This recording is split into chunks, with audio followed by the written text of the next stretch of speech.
Hello दोस्तों, कैसे हैं आप लोग। आशा करते हैं कि आप लोग बहुत अच्छे होंगे।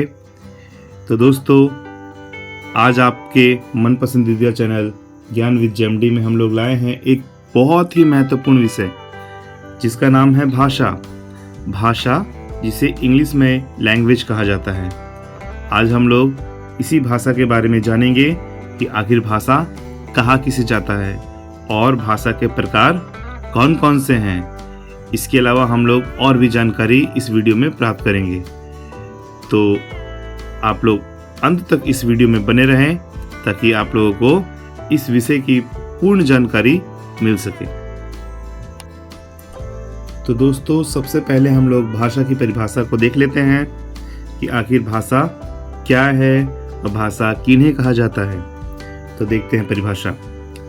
भाषा वह माध्यम है जिसके द्वारा हम अपने भावों और विचारों को बोलकर या लिखकर प्रकट करते हैं।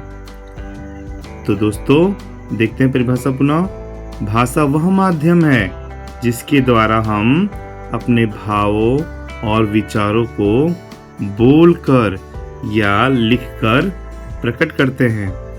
यानी जो हमारा भाव है उसको जब हम किसी के सामने प्रकट करना होता है तो या फिर बोलकर प्रकट करते हैं या फिर लिखकर प्रकट करते हैं। और एक और इसमें होता है संकेत करना, या फिर हम लोग संकेत करके भी उस अपने भाव जो अपने विचार है उसको प्रकट कर सकते हैं। तो भाषा वही माध्यम है, वह माध्यम है जिसके द्वारा हम अपने भावों और विचारों को बोलकर या लिखकर प्रकट करते हैं। यानी जब हम लोग बोलकर या लिखकर प्रकट करेंगे तभी ना सामने वाला उनको समझेगा।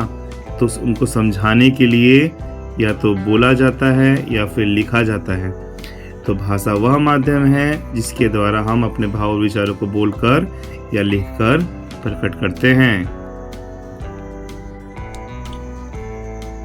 भाषा के 3 प्रकार होते हैं। यहाँ पे देखते हैं कि भाषा के कितने प्रकार होते हैं। तो भाषा के 3 प्रकार होते हैं। तो कौन कौन से होते हैं प्रकार जी? तो देखिए प्रकार कौन कौन से होते हैं। पहला प्रकार होता है मौखिक भाषा, दूसरा प्रकार होता है लिखित भाषा, तीसरा प्रकार होता है सांकेतिक भाषा। ये तीनों प्रकार जो हैं वो भाषा के हैं। तो मौखिक भाषा किसे कहा जाता है? वह भाषा जो मुंह द्वारा या मुख द्वारा बोली जाती है। मुंह द्वारा या मुख द्वारा बोलकर अपने भावों या विचारों को दूसरों के सामने प्रकट करना मौखिक भाषा कहलाता है। जैसे हम अभी आप लोग के सामने बोल रहे हैं, तो वो मौखिक भाषा हो गया। दूसरा हुआ लिखित भाषा। तो वह भाषा जिनमें हम अपने भावों या विचारों को लिखकर किसी के सामने प्रकट करते हैं। यानी लिखना, जैसे ये लिखा हुआ है, जैसे हम लिखते हैं मैं सोने जा रहा हूँ। तो यहाँ पे मैंने अपना जो विचार है वो लिखकर प्रकट किया।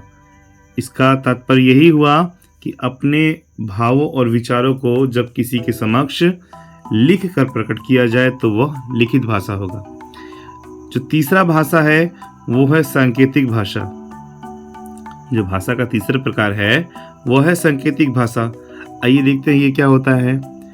तो जब हम अपने भावों और विचारों को किसी के सामने संकेत करके अर्थात इशारा करके या किसी चीज़ को इंगित करके बताते हैं तो वह सांकेतिक भाषा कहलाती है।